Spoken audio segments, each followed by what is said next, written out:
Milwaukee. This is my city. This is my home. Milwaukee. Home of Quest Nation. My home.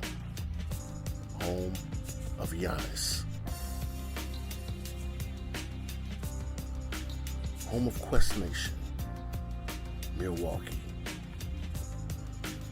It is my pleasure to interview legends in music, education, authors,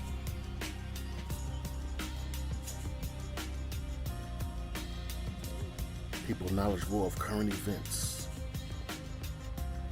legends in the paranormal field, and up-and-coming legends. It's my duty and my honor to spotlight upcoming great indie independent artists. Milwaukee.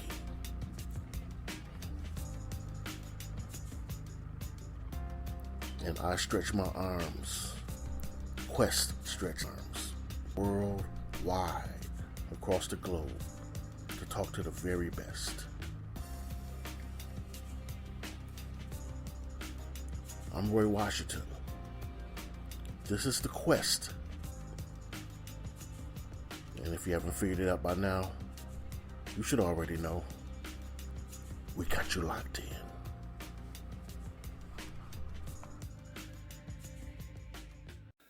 Welcome back, Questers. Today, we're going to be speaking about a little bit of paranormal. A little bit ago, a friend of mine, his girlfriend's, friends of his girlfriend, had recorded a sound bite that was very troubling. Guess they were at home and heard something yelling out in the woods by their home, and this just goes back to the question we've had for years now, especially starting with the Patterson-Gimlin film. You know, do you believe or do you not believe in cryptids? Is there Bigfoot out there somewhere? Is there a dogmen or UFOs? All of that. Either you believe or you don't. And I know a lot of us have seen things that we can't explain. So it's not just as simple as saying that this doesn't exist or that doesn't exist. If you know what you've seen, and I know what I've seen on a couple of occasions when it comes to paranormal,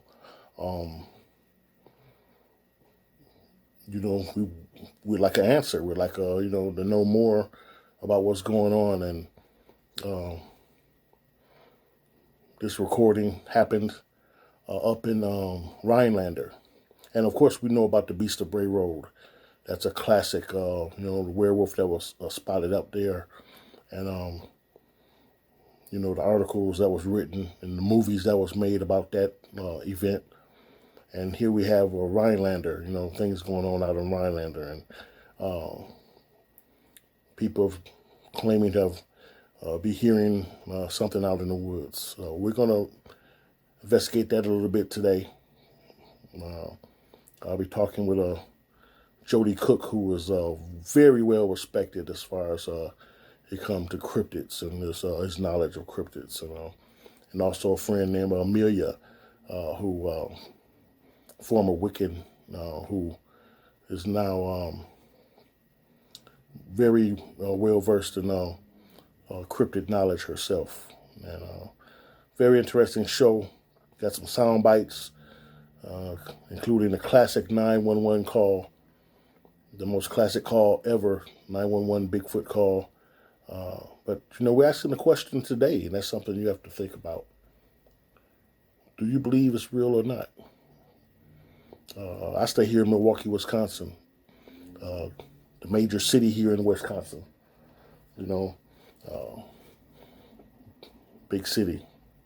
But when you go up north here in Wisconsin, that's when things get interesting as far as things in the woods, cryptids. When you go up north towards Rhinelander or, out there, out there by Bray Road. Those cities out there up north, Pacific Northwest. Just crazy things, crazy accounts. So I've never forget the account I've heard of the young man. I think it was in Alabama. Was working for the electric company or whatever, and he was sent out late one night to fix some wiring or something up on the poles. And once he was up on that, he was up on the scalpel thing or whatever that gets him up high to the top of the poles where he's doing his work up there. He was trapped up there because, according to him, a couple of seemed like some dogmen were down at the truck waiting for him to come down, and he may have been, according to my remembrance of the story, he was up there maybe 25 to 30 minutes, and something happened that those beasts scattered, and he took that opportunity to rush down and get in the cab and to drive off. But what a scary situation. And if that account is true, what a scary situation. So tonight, stay close. This is the Quest.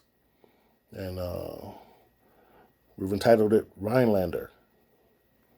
We'll be speaking with Jody Cook. Be our main guest today. I'm Roy Washington. This is the Quest. And we got you locked in.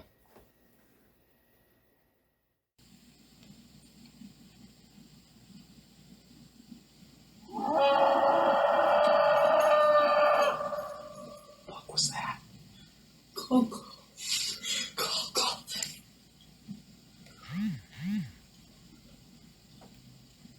What the fuck was that? Is that a deer? No, that's not a fucking deer. That's not a deer. That's not a wolf.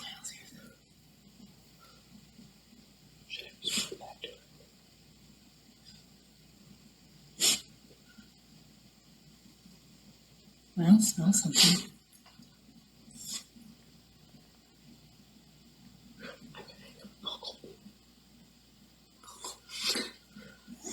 Call him.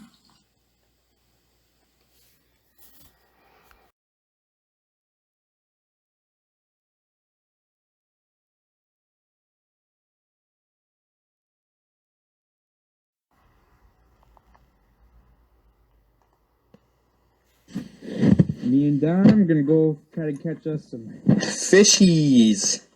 New lake. Let's go out here.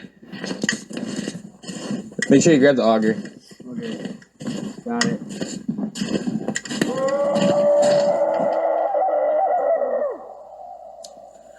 Dude, go get my fucking light. Go get my fucking light. Okay.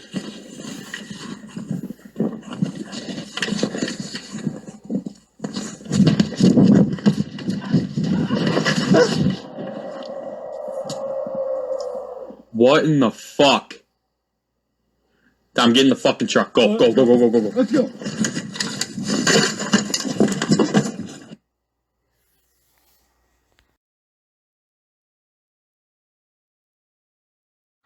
So, also too, Bigfoot does talk in gibberish when you talk about they communicate with each other, right? Right. Well, it's not necessarily right. It's gibberish to us. Right. Exactly. So if they were to hear us, they'd be like, "The hell are they talking about?" Or So yeah. So there's some sort of communication. There's also, and as I said, I don't think that they're like solid from here. They're other dimensional creatures, aliens, in my opinion. That's what they are. I've also there's a documentary where it's Invasion of Chestnut Peak. Yeah. That's another one that I absolutely love. And creepy as all get out. Yeah, so they communicate in kind of like awkward gibberish moans as well. Okay. So, I mean, as I said, I'm just going by what I'm watching, what I'm hearing, and that makes much more sense to me. Now, what David Pilates missing 411? with these people disappearing from the national forest and stuff like that. Oh, What's your opinion on that? There's a lot of stuff. There's a lot of variables. You're talking about maybe a slip in time. Okay. There's been times where if you watch it, which I think that you have, somebody actually was taking a hike with a bunch of buddies, and somehow, veered off somewhere, and then all of a sudden they turned back, and they couldn't pass through. They couldn't. It was almost kind of like an invisible barrier. Oh. It was like a glass, but you couldn't see the reflection. They were screaming, they were banging, they couldn't even get out, and people were just walking. They could not hear anybody. So, either a time slip, some That sort makes of sense. dimension, dimension barrier, abductions, alien abductions. That makes sense. That makes much more sense to me than anything else. If you're talking about, alien abductions, that could, for me, that is in the barrier with, like as I said, other dimensional dimensions and the time slips. Time slips seem, it's not like necessarily time. I guess you could say time slips, but it's almost kind of like a slit that you just walk through, and you are in another dimension, but it's like the same almost. So I don't know if it appeared somewhere or it was already there to begin with. So that, as I said, there's so much that I don't know, but as far as for the basics, that seems plausible to me. You think Bigfoot can pixelate like the Predator? Because that was. Until you talked about this time slip, that was my thing as far as the missing 411. What if Bigfoot is right there? We can't see him. We're walking by him. The last person in the group that's maybe a couple steps behind, grab that person, and they're so strong. You're yelling, but he got his hand over you. You can't nobody hear. Right, or he could just anything. Could that? That What you also think? makes much more sense to me. If Okay. we're talking about an extraterrestrial being or a shapeshifter, Okay. If an intelligent energy force, yeah, it could totally do that. Absolutely. Especially if it could actually create that barrier too. Where it's like they don't even need to even cover your mouth.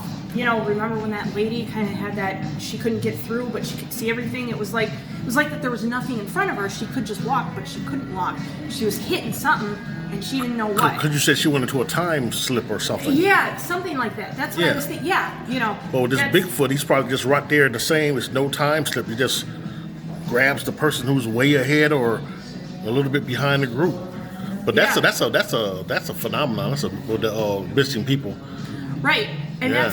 that's definitely one thing that I could say. And if we're talking about Bigfoot, a lot of people are like, oh yeah, well he's an animal who is, he's an actual animal, a real cryptid that hasn't been found and wants to be documented in the zoology. But I honestly do not believe that at all, because I'm pretty sure that we would have found it, and by different species. And if some parts of the world just don't have, animals who are involved. So if we're talking about your ape-like humanoid, same thing with the Beast of Brey Road. Your dog-like humanoid, that's your shapeshifter right there, and or alien. We don't know. That's the thing. So, it's been documented for years, but still we have not caught one. Why is that?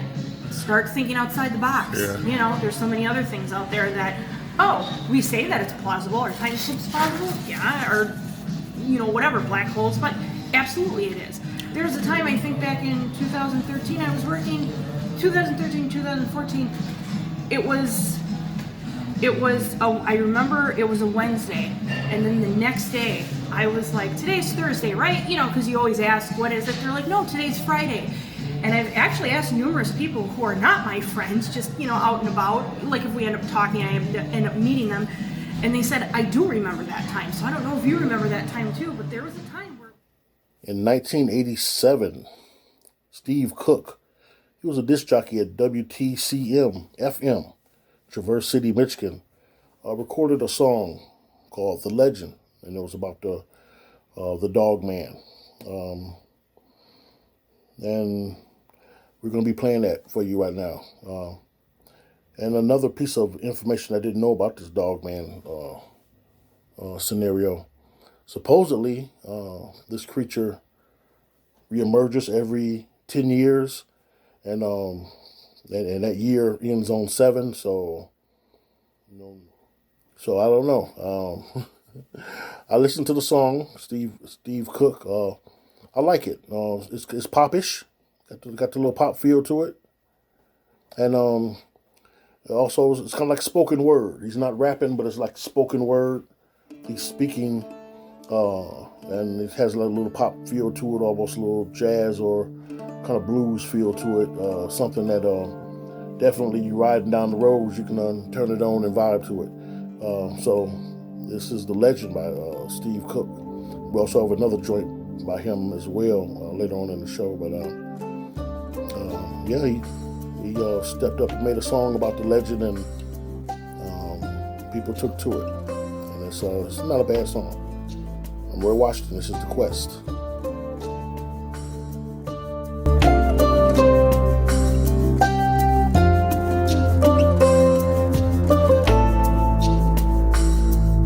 A cool summer morning in early June is when the legend began. At a nameless logging camp in Wexford County, where the Manistee River ran. 11 lumberjacks near the Garland Swamp found an animal they thought was a dog. In a playful mood, they chased it around till it ran inside a hollow log. A logger named Johnson grabbed him a stick and poked around inside. Then the thing let out an unearthly scream and came out. And stood upright. None of those men ever said very much about whatever happened then. They just packed up their belongings and left that night, were never heard from again. It was 10 years later in 97 when a farmer near Buckley was found. Slumped over his plow, his heart had stopped. There were dog tracks all around. 7 years past the turn of the century, they say a crazy old widow had a dream of dogs that circled her house at night. They walked like men and screamed.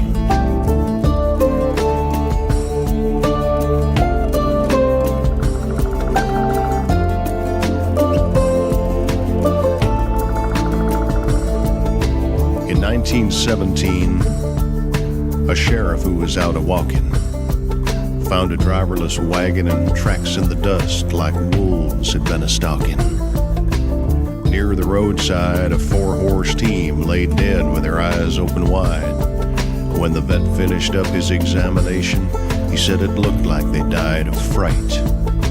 In 37, a schooner captain said several crew members had reported a pack of wild dogs roaming Bowers Harbor. His story was never recorded.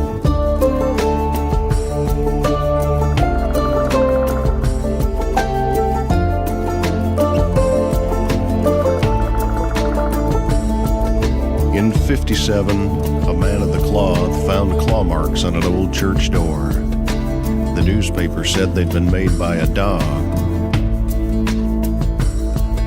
He'd had to stood 7'4". In 67, a van load of hippies told a park ranger named Quinlan they'd been awakened in the night by a scratch at the window. There was a dog man looking in and grinning. Then in the summer of 87, near Luther, it happened again. At a cabin in the woods, it looked like maybe someone had tried to break in. There were cuts around the doors could have only been made by very sharp teeth and claws. He didn't wear shoes because he didn't have feet. He walked on just 2 paws.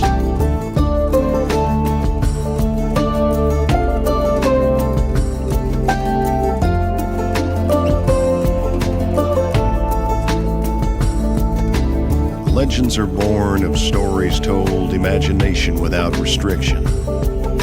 But what does a legend become when when the truth outruns the fiction.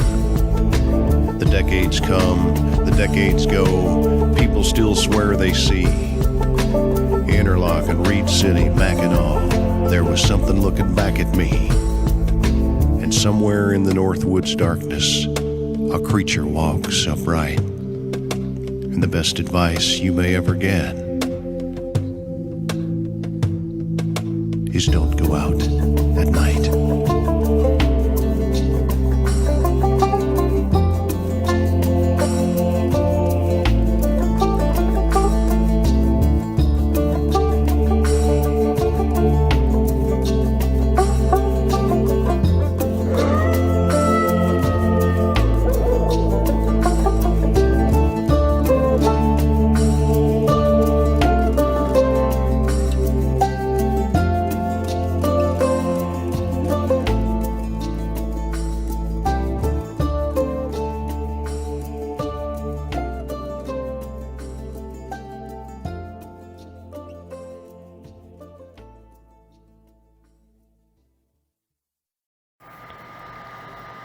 The following is my conversation I had with retired U.S. Army veteran and Iraqi war veteran, Mr. Jody Cook.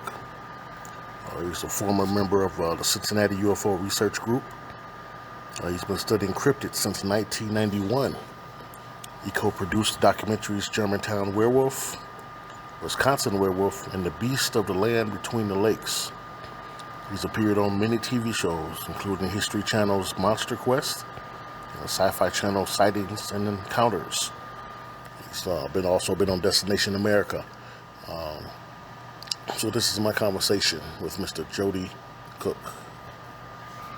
We're going to begin talking about a little bit of his military.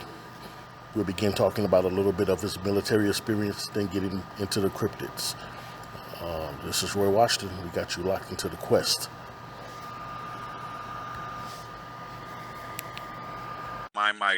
My father was in the military, and I wanted to go in and serve like my father did. Okay.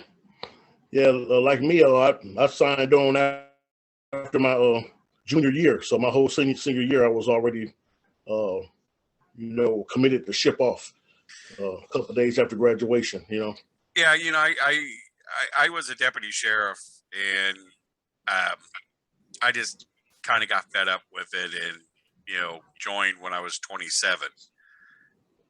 So I went in the Army when I was 27, and had a good time. I loved it. Spent almost 20 years in there. Okay, it up. What? No. Excuse me. What's that? You say you got fed up when you was a deputy sheriff. What was going on? We had a sheriff that he kind of divided the department up like the military. You had your patrol division, you had your corrections division, you had your aviation division, and he never really cared about anybody except the patrol, and he treated everybody else like crap, and it was very buddy system. It's like in Ohio that a sheriff cannot have a family member work for the department. Okay. I don't know how it is now, but this was, back in the 80s. And his daughter worked for him. His daughter's fiance, came in. Everybody's got to go through corrections first before they go out on the road or any other division. And so he went in corrections for exactly 365 days. So he went in corrections and right out on the road, without even taking a test. He was doing detail, why on probation. It was just, it was just that type of environment. It was very toxic, So I just said, this is not what I want to do. This is not what I expected it to be, you know. So I said, I'm going to join the Army. It's something I've been wanting to do, so I went ahead and did it. So you go off into the military. What was, like I said, what was that experience like? You was in the Army as I was, but I think you. I loved it. Yeah. I mean, I absolutely loved it. It was actually the best time of my life. Literally the best time of my life. Okay. Yeah, the same here. So, I mean, I'd go back and do it today, but now they changed the regulations, so you have to go back to basic. You have to go. I'm 58 years old. I'm not going to make it. Yeah, I'm not far behind you. Yeah, I wouldn't be able to as well. Well, basically, I was reading the reason why they did that is this, the federal government bears veterans, okay? Veterans are patriotic, okay? And they don't want patriotic people in the government or in the military. They want people in the military that they can control like sheep. And when you have a veteran in there, it's not going to happen. So it's crazy, Mm-hmm. Wow. I remember we had when I was in, I went to Fort Lost in the Woods of Missouri. That's why I had base. Yeah, I was at Leonardwood. Okay. I went to Leonardwood. Yeah, I had to go there for 88 mic training because I was an ammunition specialist. So I had to get my license in order to transport ammunition. So they sent me there for 4 weeks. And, when they call Fort Lawson Woods, it's Fort Lawson Woods. Yes. But today, it's one of the most desirable bases to go on. Oh, okay. It is that fixed up. I mean, it is absolutely beautiful. There's hotels, restaurants, everything, all on the outside. I get when you and I were probably there. They had like one Holiday Inn. Right. They had Rosie's, and a couple pawn shops out there, and that was it. Right. And now, I mean, it's one of the most beautiful bases. Actually, the Marines go there now.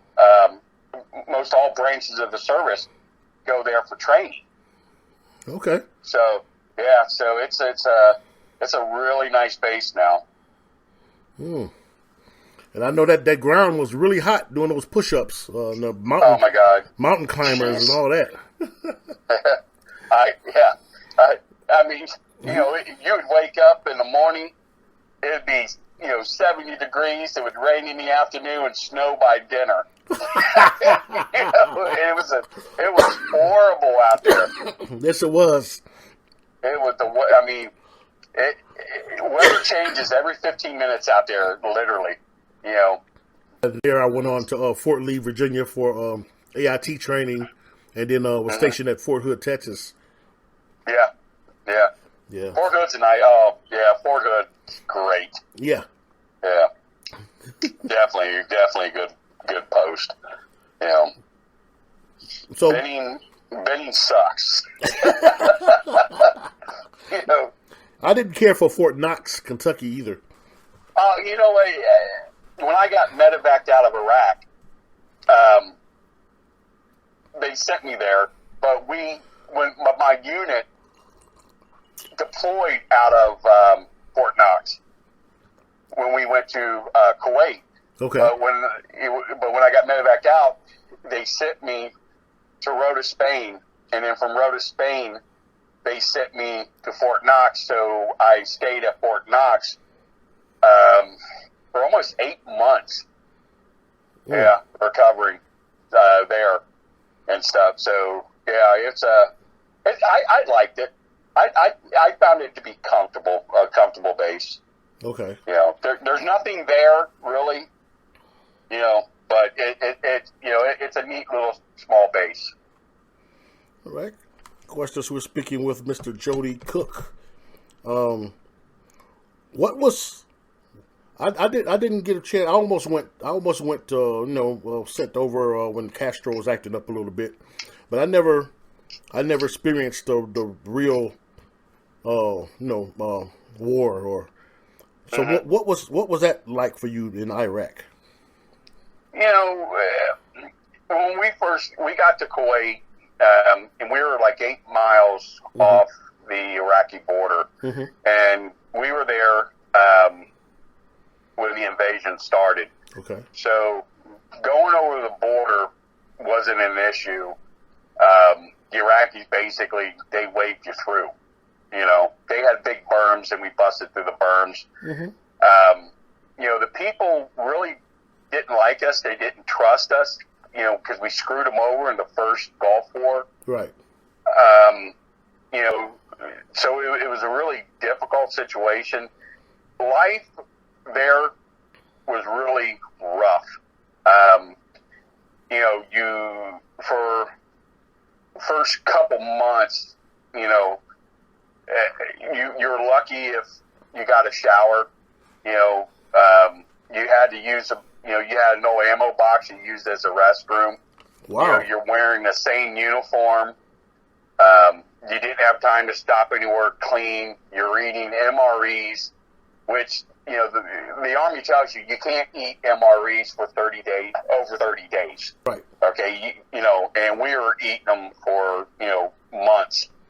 Wow. And it was a bad situation. You know, the fighting, we were like the second unit to go into Balad, and we took over a Republican Guard base, which was one of the nicest bases, was an airfield. And we were like the second unit in there, and they started building up units, but they called it Camp Target because the Iraqis, the insurgents, they hit us like every single day. You know, constant harassment through mortars, small, you know, gunfire. I mean, I got pictures of my hooch, you know, where, I mean, it's just completely bullet holes through it. You know, you would lay in bed at night, you know, and count the mortar rounds. You know, if it was 2, it was theirs. If it was 1, it was ours. You know, yeah. So it was that kind of situation. You know, you had to worry about IEDs on the road. You know, luckily, the unit I was with, we didn't have anybody killed. We had a lot of wounded.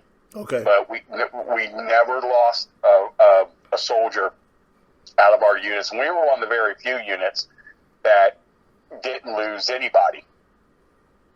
So, yeah, it was rough. It really was. It took a lot to get back into, you know, society. You know, I drank a lot when I got back. Okay. I was really frustrated with, you know, recovering, you know, being told you're no longer combat effective by the military. You know, they're releasing you. I mean, it was just, it was rough. You know, you know, when the military tells you that you're no longer combat effective and they're releasing you, it's like your family, you know, telling you, you know, leave and never come back. It was to me, that's what it was like, you know. Right. So, and so you think that a lot of people with what they go through when you get into that wartime situation, you think that kind of aided in you turning more to alcohol, just trying to cope? I mean, you see things there that no other human will ever see in their life. You know, bodies. Wow. You know, people being killed, you know, you taking human life. I mean, that puts a toll on you. Yes. You know, it definitely puts a toll on you. Seeing that stuff. I mean, seeing your friends get wounded. It does. It literally puts a toll on you mentally, physically. It's like I refuse to let my wife paint our bedroom, and our bedroom has been the same since I got home. And if we don't have a headboard on the bed, okay, because I never liked headboards because I'm always freaking hitting it or something like that. And I say, well, headboard's going, So the bed, so it's up against the back wall, and plus we have a window there. Right. And if you look at my side of the bed, the wall is completely scratched up. Okay, and her side's not, because just the nightmares that I was having. Okay. And with moving my hands and stuff, I was literally scratching the walls. And, my wife wanted to paint it, and I'm like, no, I need it there as a reminder of, what I went through. You ever had any counseling or?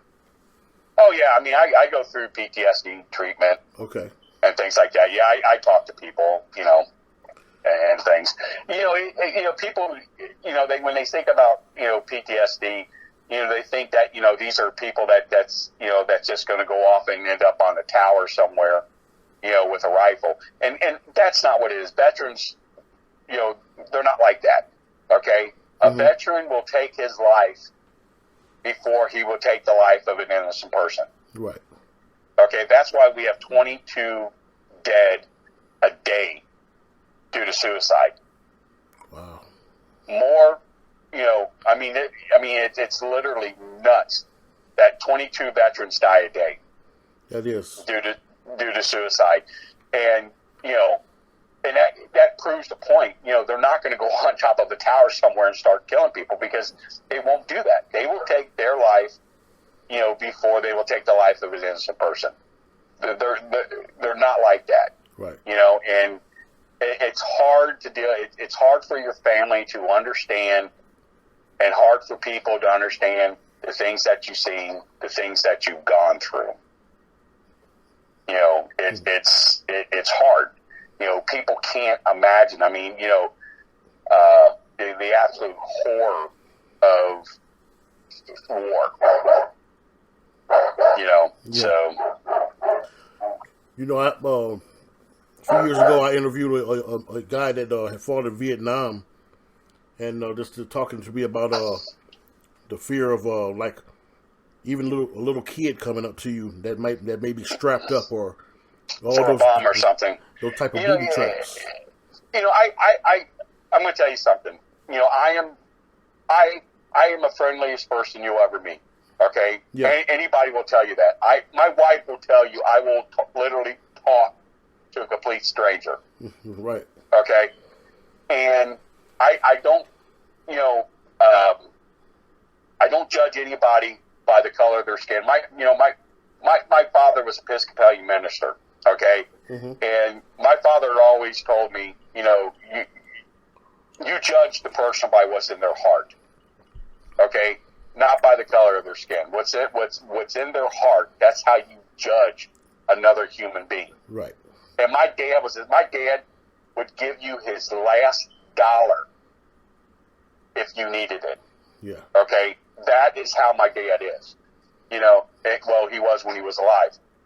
So, I don't judge people when I see them.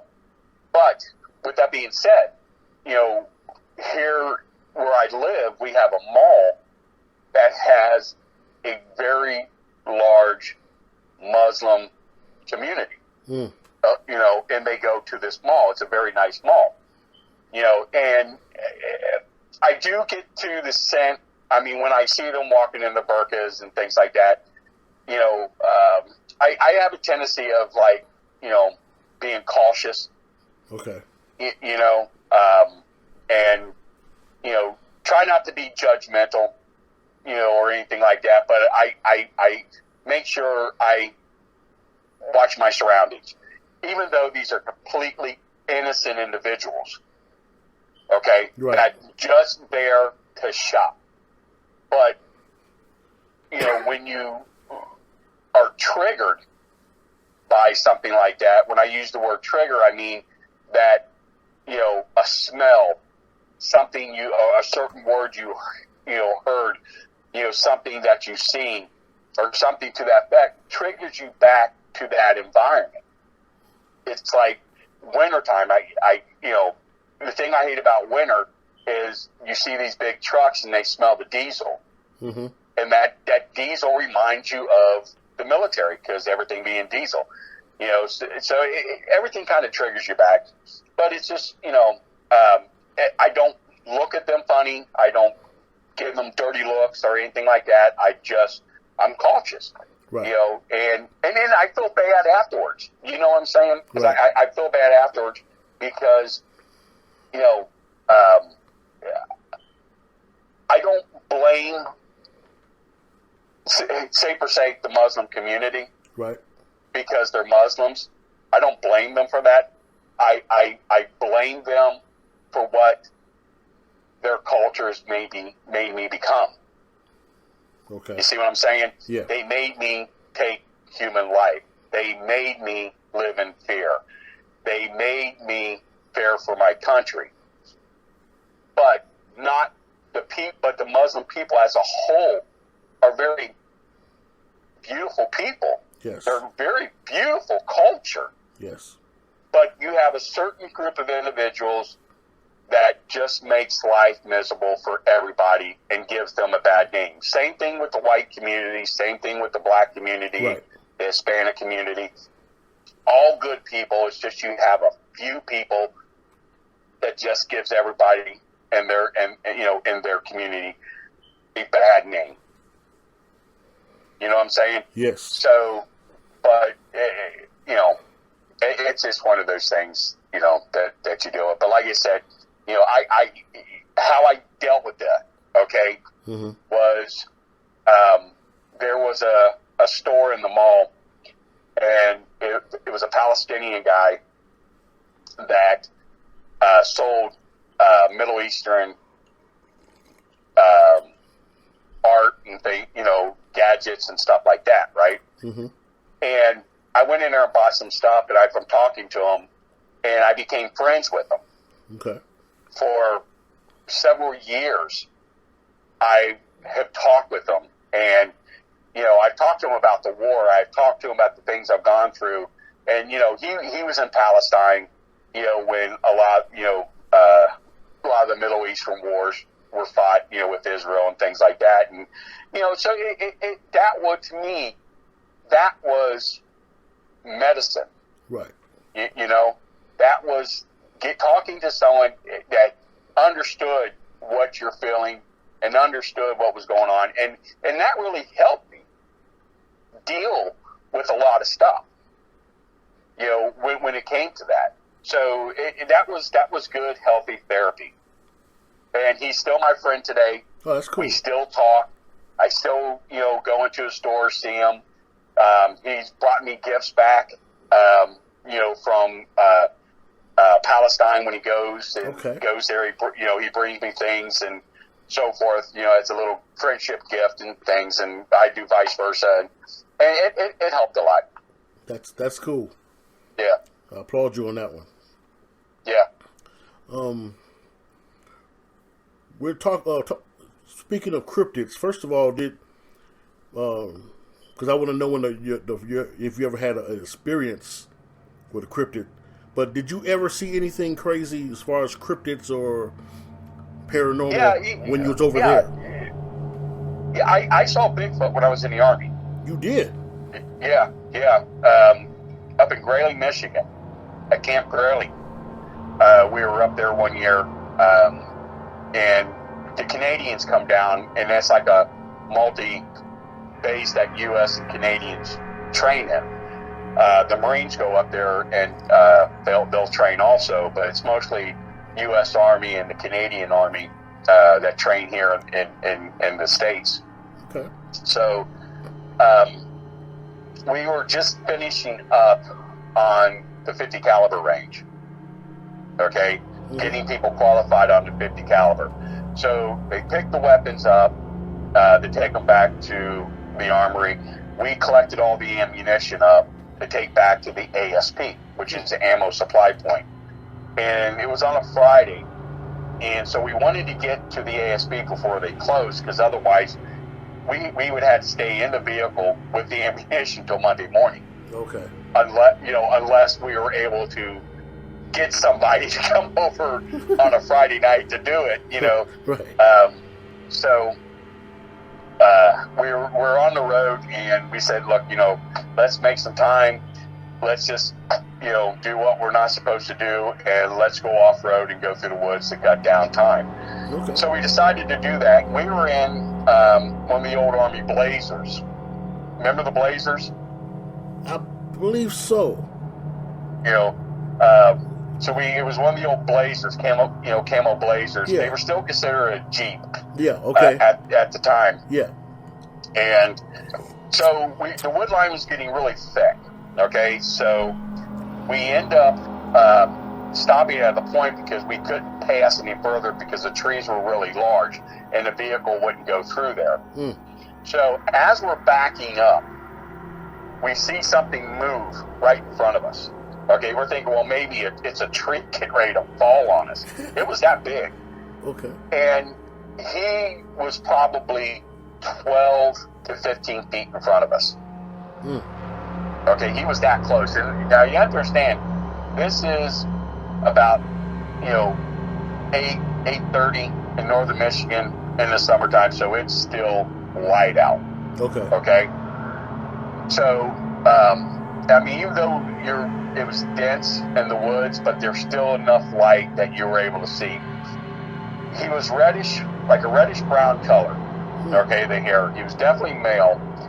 Very muscular body, long arms, long fingers, long legs. A couple unique things about him is that the hair, like on his chest, up on his shoulders, kind of like on the back, like on part of his head, was real thin, like there was kind of like nothing there. Okay. And his skin looked scaly, like mange, like a dog with mange was the best way to describe it. And that's what he looked like. He had a massive jaw, flat nose, very, very human face. No hair on the face at all. His eyes were, because I remember the light, you can see the light on his eyes. They were almost like a blackish red. I mean, literally like a blackish red color. No whites in the eyes whatsoever. Wow. And satchel crest on your head, very muscular body.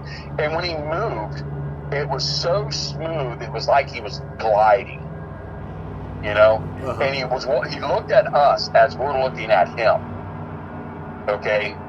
Didn't take his eyes off us for 1 minute. And we're just watching him, and then he just goes on into the woods. So we get back up on the road. No one's saying, and there's four of us. No one's saying anything. we get back into the cantonment area, and we said, "Are we going to say anything?" It's like, hell, no, no. And I never told anybody that for 15 years. Wow. I've never told anybody. And then I wrote the book Traces of the Grassman. Okay. About the Ohio Bigfoot, and the first chapter, I tell that story. That was the first time I ever told anybody that story. Traces of the Grassman. Yeah, Traces of the Grassman. And like I said, that was the first time I ever told anybody about that story. Now, when you first see this creature, do you automatically kind of reach for a weapon or something, or what? Or are you just in shock? We were in awe, because the thing of it is, honestly, we all talked about this. It was calm. It was a calm feeling, no threat feeling. I mean, we scared him, I guess, as much as he kind of scared us. We were frightened, yes, but it was a calm fright. Okay. Is the best way to explain it. No smell whatsoever because the windows were down. No sound from them. And that whole, like I said, that whole thing, it was over, probably in 5-6 seconds. 1, 2, 3, 4, 5, 6, 7. Right. You know what I'm saying? It was like that freaking quick. So we never, like I said, no one has ever talked about it. And like I said, the first time I talked about it was, when I wrote 12 Traces of the Grassman. Now, that was my first cryptid sighting. Okay. Mm-hmm. So my second, I can't say it was actually sighting, but it was kind of unique. When we got to Kuwait, we had to go to Kuwait City, where the harbor is, because that's where they were bringing all the Connexes and some of our vehicles. Okay, so we had to go down there and get them. And there was a commotion going on there in the harbor, and some of the people like throwing stuff into the water there, and we're going overseas. There's a sea serpent that lives in the harbor there in Kuwait Harbor, at Kuwait City there. Uh-huh. And it's been there for a long time. People have seen it. It looks like a plesiosaur, has a long neck, fat body, and they feed it. He's never harmed anybody. He's protected by the government. But some of the guys in our unit actually saw it. By the time we got over there, he was already underwater. But that was kind of a cryptid experience that was there. And the Middle East being one of the last places like Kuwait that there's a monster or a cryptid, you would never think it. But like I said, it's very well known that this animal exists. It comes in from the ocean. Okay. So, and they said there's more than one. But like I said, it comes there. The people of Kuwait, they feed it, and, it goes away. So I thought that was interesting. That is very interesting. Just as far as we know, it's not a man-eater then, right? Just so. No, it's not, it's never attacked a human. Mm-hmm. It has never killed anyone. It has never attacked any of the boats or anything like that, because it has no fear towards the people, because the people have never harmed it. Mm-hmm. So it doesn't have a natural enemy there, because it knows it can come there for food. And they throw flowers and spices and stuff like that into the water, to honor it. Right. Type thing. It's not considered like a god or anything, but it's considered like a national treasure is the best way to talk about it. And you, in Kuwait, there are certain things you can find that has, like a plate or a picture or something like that of it in one of the little stores there. Yeah. And things, but, I never bought one, because I'm like, where am I going to keep this thing? I can't send it home. It's going to get damaged. But yeah, there were a lot of, souvenirs type stuff there. About how long was this creature? Maybe 30 feet. Wow, that's a lot. Wow. Yeah, it was pretty big. It was pretty big size. It was a blackish green color is what they described it as. Mm-hmm. The guys who saw it. One of the guys in our unit that actually saw it, I mean, he said he was probably, when he was there at the harbor, he goes, I was probably 20 feet out from where I was, 25 feet. It was that close. Mm-hmm. And he was able to see, the rubbery type skin. He said it was just like the Loch Ness Monster. Okay. Just like the Loch Ness Monster. The long neck, the fat body. Didn't see no fins or anything, but it had a long neck and a football shaped type head. Like described it as like a snake. Right. Snake head. Kind of a long snout to it and so forth. But yeah, he was pretty excited that he saw it. Now, as far as the government, I know a lot of people. I hear a lot of interviews where people see things, and especially back in the day. I think we're a little more loose with it now, telling our stories. But where people would not say anything about what they've seen. for fear of losing jobs and everything. Is it still the same way like now, or is I mean, back then with you guys, did you guys have a fear of maybe, the military coming down on you all? The thing of it is, if we told anybody, we probably would have been laughed at more than anything. Okay, I don't think the Army would have, made us go get a psychiatric, because the thing of it is, seeing Bigfoot on that base was not uncommon. I mean, when you're out in the far four, and you're humping the road, it's not unusual to see, because the roads were like sand, dirt sand, and you would see the tracks. You would see them right there. You would see the tracks in the field. You would hear it at night. So everybody knew that there was something there. Even, the high echelon, knew that there was something there. But no one really talked about it because it was accepted. It never hurt anybody. So I don't think the Army they would have probably maybe laughed it off if that, but they wouldn't have gave us Article 15 or anything crazy like that. I don't believe so. I mean, if it was a UFO incident or something like that, I'm sure that would have been a whole different situation. So since 1991, you've been studying cryptids. Yeah.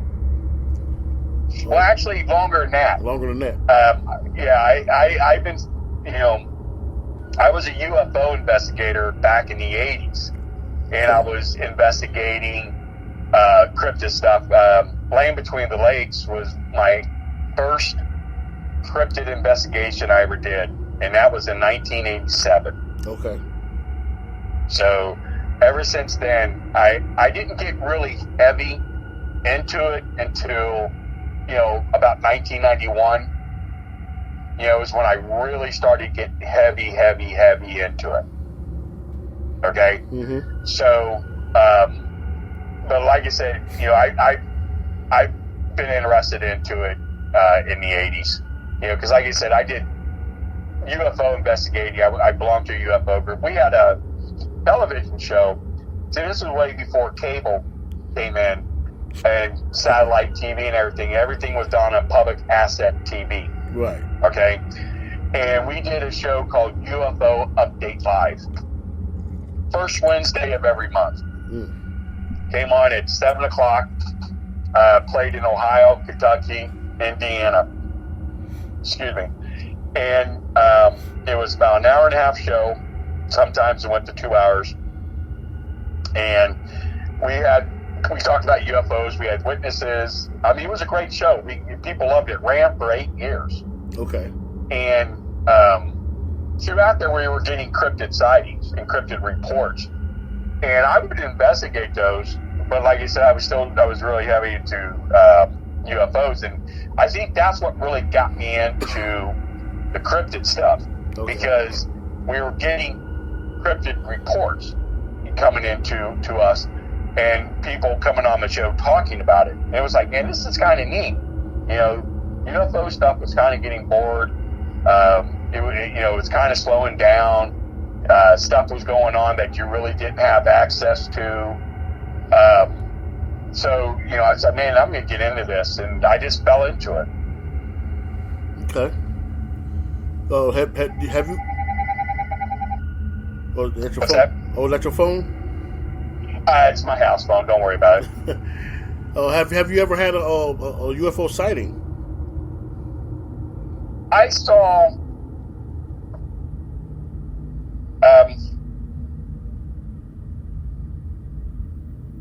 the best way I can describe this, okay?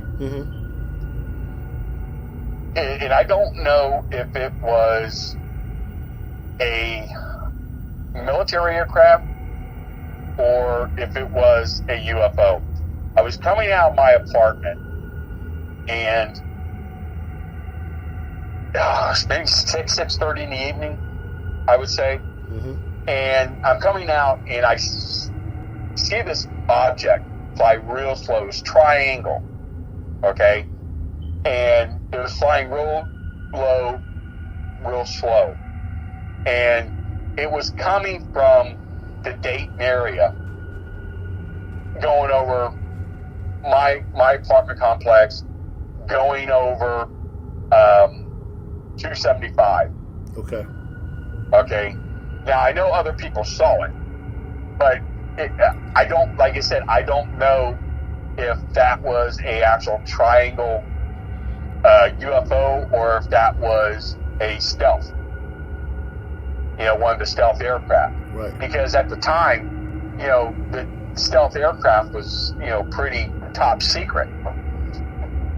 So like I said, I don't know. I mean, I called a UFO an unidentified flying object. Doesn't mean it's alien, but I don't know if it was an actual alien craft or if it was a top secret U.S. aircraft. Okay. So, but like I said, it was triangle, and back in the 80s, and that's when I saw it. It was like 1986, and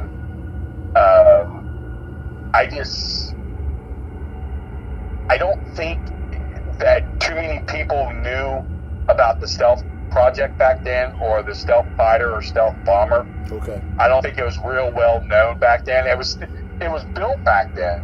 We do know that now, but it could have been. That's what it could have been, because at the time I knew nothing about a stealth fighter shaped like that or a stealth bomber. Because you didn't hear anything about it, you didn't see anything about it, because you really didn't see any of that stuff until the first Gulf War. Right. So, like you said, to this day, I can't tell you what it was. I know.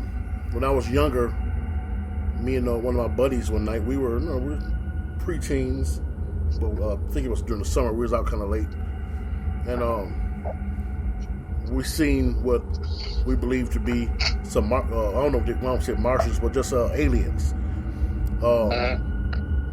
We were like on 19th Street, and they were on like 18th Street, and we were like at the edge of the alley, looking down the alley towards that street, and it's like they were all in formation, one after the other, with like a weapon, like in the military. We marched with the gun on our shoulder.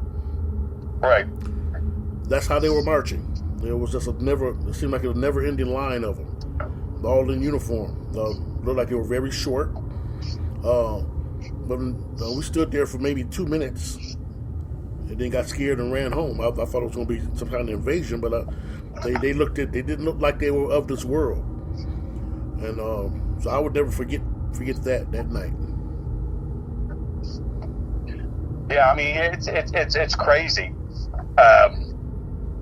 Some of the stuff that you see, as a kid, and I'm not saying what you saw wasn't what it was, but for me, as an experience that you hear, is that when you see things as a kid, you don't know what it is, and then when you're an adult, you find out it was top secret military or something like that. Yeah. I mean, it's crazy. Yeah. So. That did you get a chance to listen to that piece from Rhinelander, the audio I sent you? No, actually, it wouldn't load for me. Oh, okay. Yeah, it wouldn't load for me. But we here in Wisconsin, we've had the famous Beast of Brey Road up there in Elkhorn, and this Rhinelander. They've been having several experiences hearing this thing wail in the night. First of all, the Beast of Brey Road. What were your thoughts on that creature there? I believe there's something there. Definitely something there. We're actually in October. We're going to have a conference. Okay. A Bray Road conference. So yeah, I'll keep you posted on that. Have you come up there, meet with us on that. Yeah, I think there's definitely something to it. Definitely believe that there is definitely something out there. Now, what we're finding out, a lot of people, believe it or not, there's not a whole lot of sightings taking place on Bray Road. Okay. Okay. There's not a lot. There's some going on, but it's not to the point where it's a constant thing. There's a place out there called Hurricane Marsh. You familiar with that? No. That's where all the activity is taking place. There in Elkhorn. Hurricane Marsh? Hurricane Marsh. Okay. You know, that's where a lot of stuff's taking place. That's where a lot of sightings are taking place. There's a large presence of the DNR up there. Okay. In that area. So they know that there is definitely something there. So that's what I mean. Our team's doing all kinds of investigations up there in that area. I would love to come up there. We got some really good drawings from eyewitnesses from up there. A lot of good eyewitness video interviews of the stuff that they saw or seeing up there. There's a couple. There's a really good story that came out of there. There's in the woods up there. There's a lot of homeless people. Okay, that is up in that area that stay in the woods up there. And we had a guy he's a social worker, and he would go up there to try to get the people out of the woods and get them into some type of a shelter. Okay? So he was stalked one night by something, and he took a picture of something that was in the woods there in the bush. And you can I've got the original picture, and when you blow it up and clear it up, you can see a dogman's head looking right. I mean, you see the eyes, the snout, the nostrils, everything. You know, this thing was in the bush watching him. And it wasn't a dog, you know, because dogs don't sit and hide. Right. You know, dogs are friendly. They'll come out and they'll, you know, get your attention and so forth, so they will bark at you. This thing wasn't making any sound but moving. Okay. So it's really unique. But we're getting a lot of really good stuff out there. And like I said, that's the area in Wisconsin to go. Bray Road's a good, neat place to drive up and down the road on, you know, and, you know, get the experience of the Beast of Brey Road. But Hurricane Marsh, that is the place to go to do an investigation on the Beast of Brey Road. Is that in your plans for when you guys have the conference? Yeah, we're going to go out there. We're going to the conference is going to be like on a Saturday. Okay. So we're going to go up there on Friday and go out in that area and then do an investigation. And then Saturday, we got the conference. I believe the conference is during the day. Uh-huh. And then that night, we were going to go up and down Bray Road. And there's a actual witness there that lives on Bray Road that's got some pretty compelling information or compelling evidence of the Beast of Brey Road. So we're going to stop and hopefully be able to hold a conversation with him and talk to him about it. I think we're going to try and get him to speak at the conference. Please update me when it gets close. I want to go. Oh, there. Definitely to have you come on out there and meet with us. Yes, most definitely. David Pilates has. I know you're acquainted with his work, right? Yeah. With the missing 411 and everything. Mm-hmm. Do you have an opinion on that mystery as far as people coming up missing at these national parks? You know, the thing about David is David will never come out and say it's UFO or Bigfoot or cryptid. Mm-hmm. Okay? Now, he'll suggest it in his books. Okay, he'll suggest it in certain things, but he will never come out and say they're cryptids. But what he does is that he'll coincide cryptid sightings in areas that people are coming up missing. Okay, but like I said, I don't think he'll ever put two and two together, because I think what he wants to do is keep what he's doing separate from cryptids, because it's more mysterious and it's more accepting to people to read his stuff than it is for someone to read it because most of the people that read his books are not cryptid people. Right. They're people that are into mysteries, strange occurrences, and things like that. Okay. So, yeah. Yeah, I was always I was talking to someone about that, and her theory was that that she thinks somebody who may be like first in line or a little bit behind the group may have stepped into a time warp or something, and I've always heard that some of these Bigfoots are able to kind of pixelate or kind of blend in like the predator, and if one could grab you, they're so powerful, your screams wouldn't be heard. Right, because you understand, animals are able to blend in to the environment. Mm-hmm.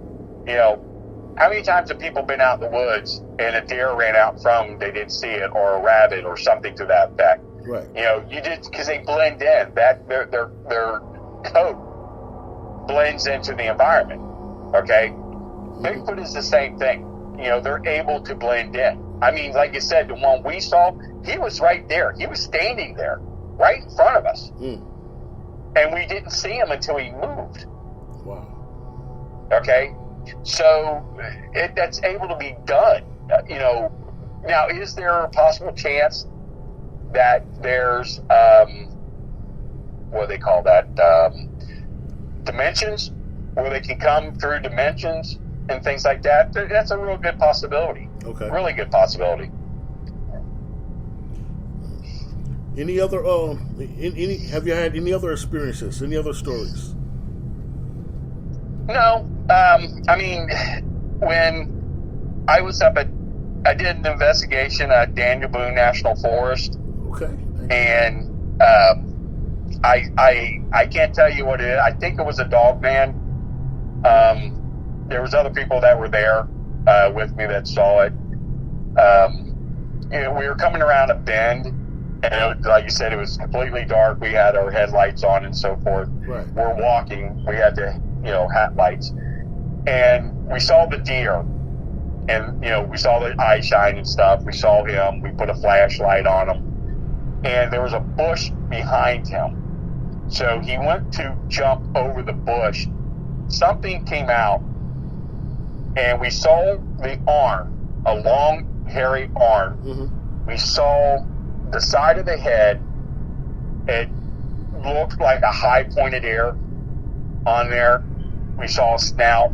And he grabbed the deer as it was jumping over. And I think he was stalking it. Whatever it was, he was stalking it. Uh-huh. And we just happened to be at the same time, and the deer ran and jumped in his direction. And we did hear the deer make this god-awful sound. So we had our flashlights looking all around. We didn't see anything, but there's a lot of dogman sightings along with Bigfoot and Daniel Boone National Forest. And between the two, I believe, as far as my understanding, I think the dogman is much more aggressive when they come to humans. Yeah, than Bigfoot is. Oh, you think Bigfoot is more aggressive? No, dogman is. Yes, yeah. Yeah, dogman definitely is. All right. Well, thank you for talking to me. I mean, I really, no, not a problem. I enjoyed it. I really enjoyed it. I'll definitely keep you posted when we're going to be at Wisconsin Brey Road Conference. I think it's the 6th of October. We're getting ready to put a website up for the event, And as soon as it's up, I'll send you a link if you want to post it.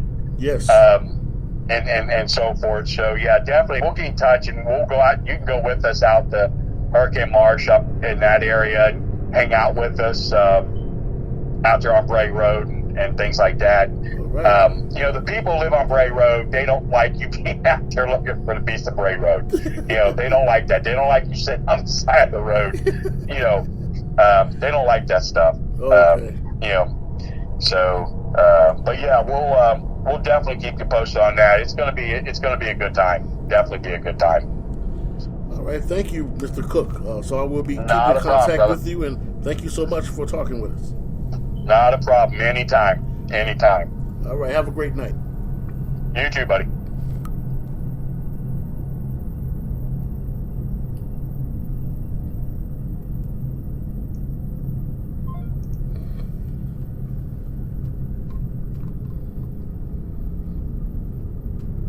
Mr. Jody Cook, everyone.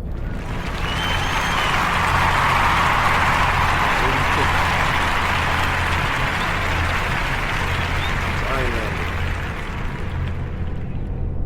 Elkhorn. Brey Road. All this is crazy. You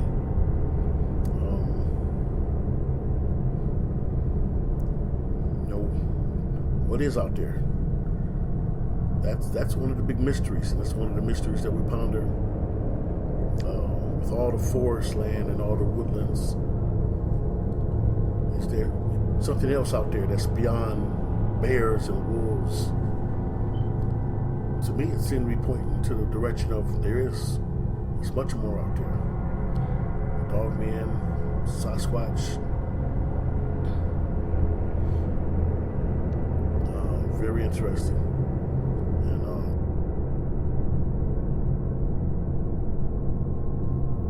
Shout out to Chico Manolo, a friend of mine. He his better half, her family is up there in Rhinelander, and he tells me about how everything's so spread out up there.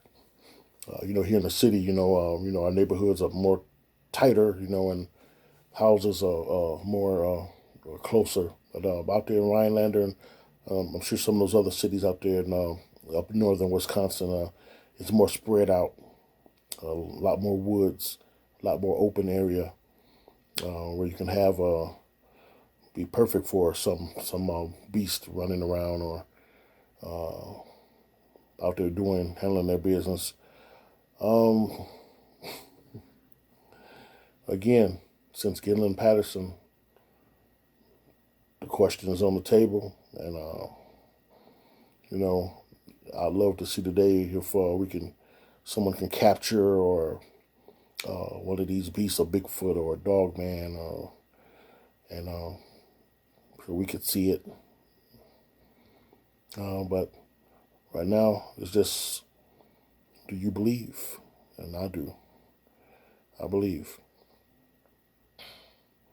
I've told this story before, where. One summer, going into my senior year of high school, I had a job, my first job ever. Had to catch the bus to my buddy's house, and from there we were going to ride in. Got off the bus. It's very early in the morning. It's not dark, but it's not all the way light yet either, so it's kind of dim, very dim outside, and it very quiet in the neighborhoods on the blocks I was walking. Very quiet. Not a lot of traffic. Not a lot of people outside. It's very quiet. Early in the morning. And we talk about spidey senses a lot. And I seen something. I was about to turn down the street. This one street. And he was like maybe a couple blocks down that street. But I was about to turn down that street to start heading for his whole house. I seen something approaching me, but it was like a block away. It was far, but something told me something wasn't right. And I remember hiding behind some trees. I crossed the street and hid behind some trees, very big, beautiful trees, lining that road, that street at the time. And as the images got closer, what it appeared to me was a hellhound and a witch. And the lady was scary, just crazy, scary looking. Long, kind of pointy nose. She had the black on, all black, with the hat on her head. She was a witch. That's what she looked like. And one thing about her, I noticed she seemed to be gliding. You know, if people are walking, you kind of have that little bounce in your step, but she seemed to be gliding almost as if she was on wheels. And the dog, the hound, it was huge, muscular, big, very tall dog. You know, Great Danes and, you know, those kind of dogs are very tall, but they're skinny.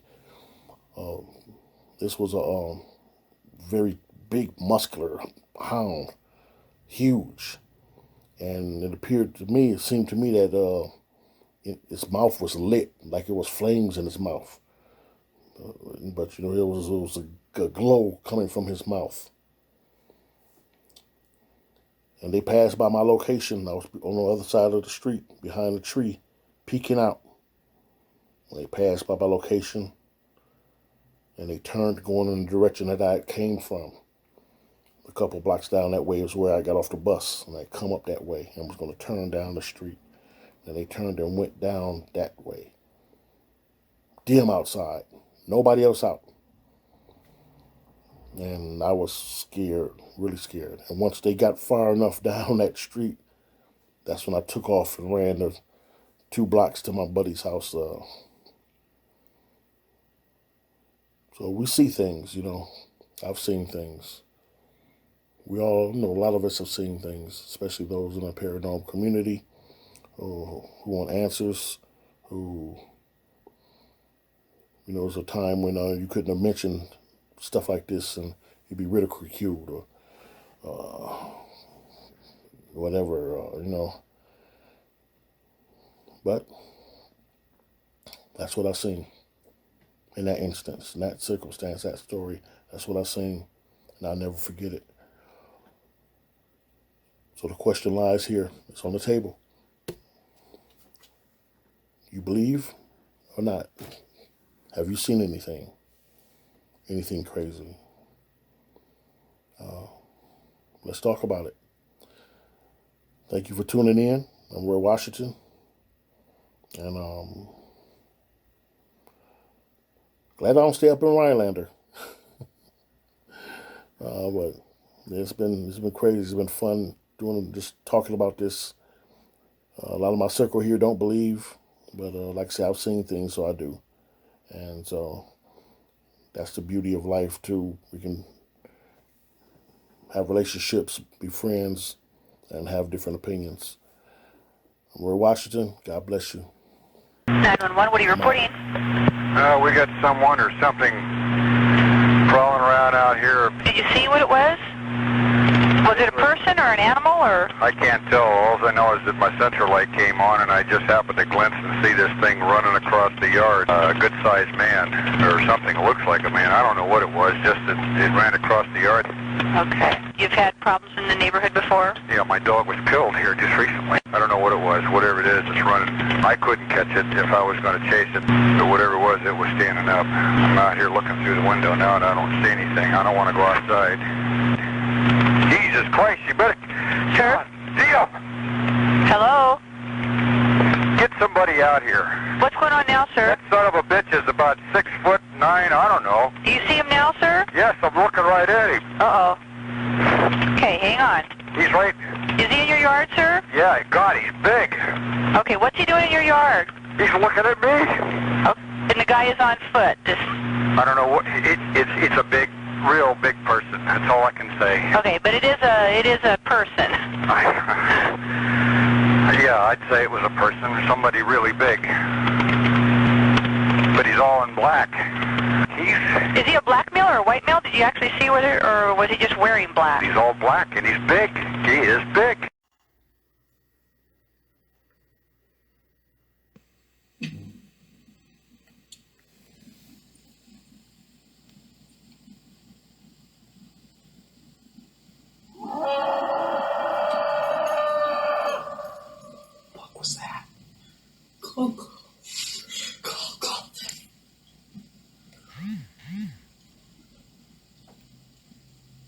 fuck was that? Is that a deer? No, that's not a fucking deer. That's not a deer. That's not a wolf.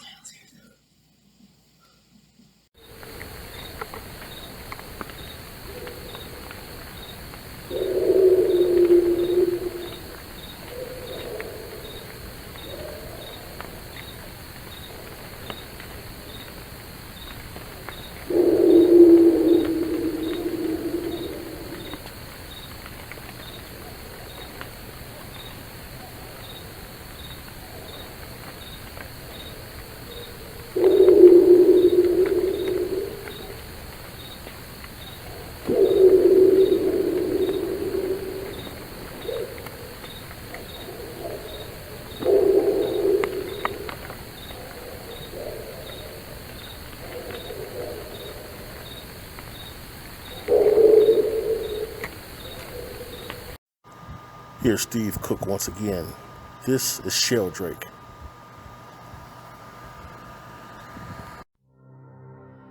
M123 is a lightly traveled stretch of road that runs between Moran and Whitefish Point in Michigan's Upper Peninsula. Passing through the towns of Trout Lake, Eckerman, and Paradise, the highway exposes the motorist to a wide range of remote, rugged, and strikingly beautiful landscapes.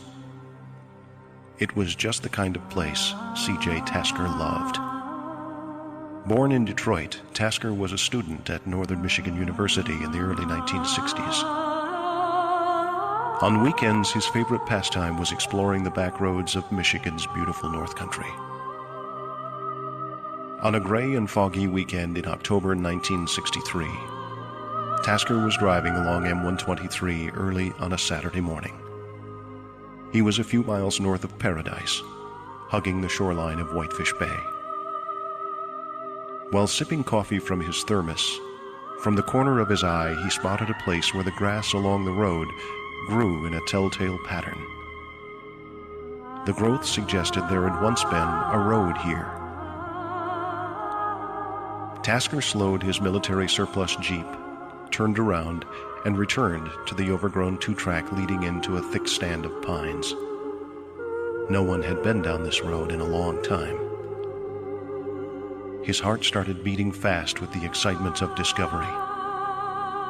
The first quarter mile, the path was nearly impassable as long intertwined branches of the trees brushed across and over his vehicle. Then the two-track opened and became smoother. Tasker drove another half mile, noticing that the fog was getting thicker. The mid-morning sun was just a hazy circle in the sky. He switched on his headlights, fearful that he might suddenly find himself driving straight into the cold waters of Whitefish Bay. Suddenly, through the haze on both sides, Tasker detected shapes. Buildings. The two-track had become a wide street. He shut off his engine and stepped from the vehicle. He was in the middle of a town.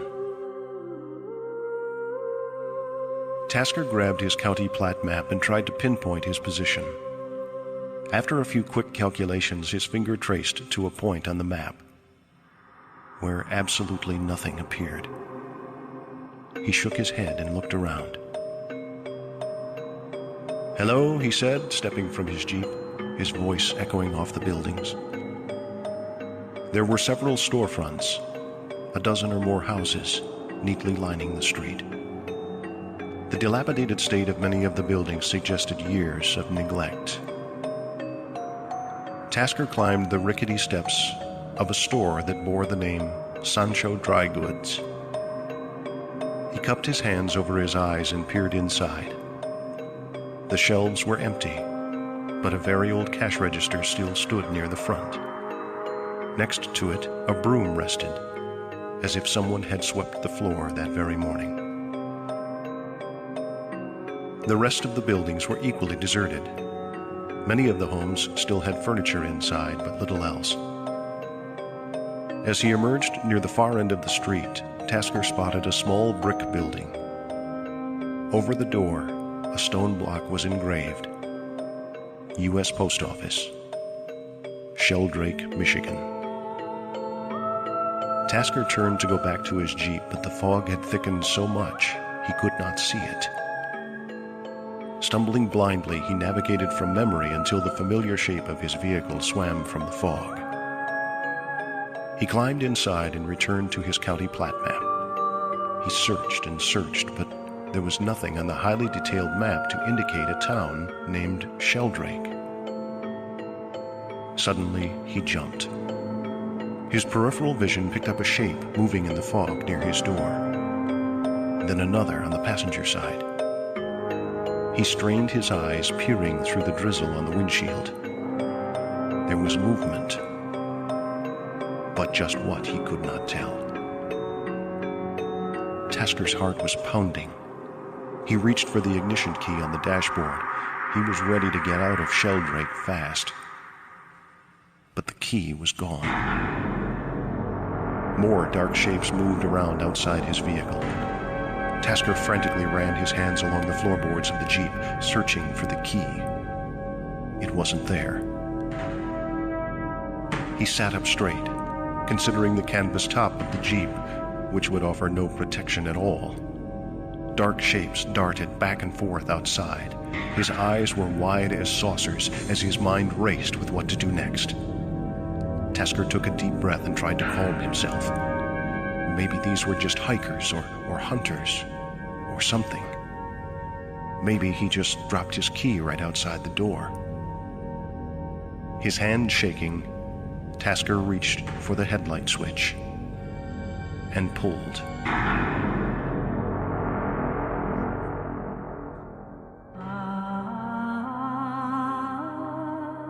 Three days later, a state trooper traveling along M123 noticed a small green Jeep on the shoulder of the road.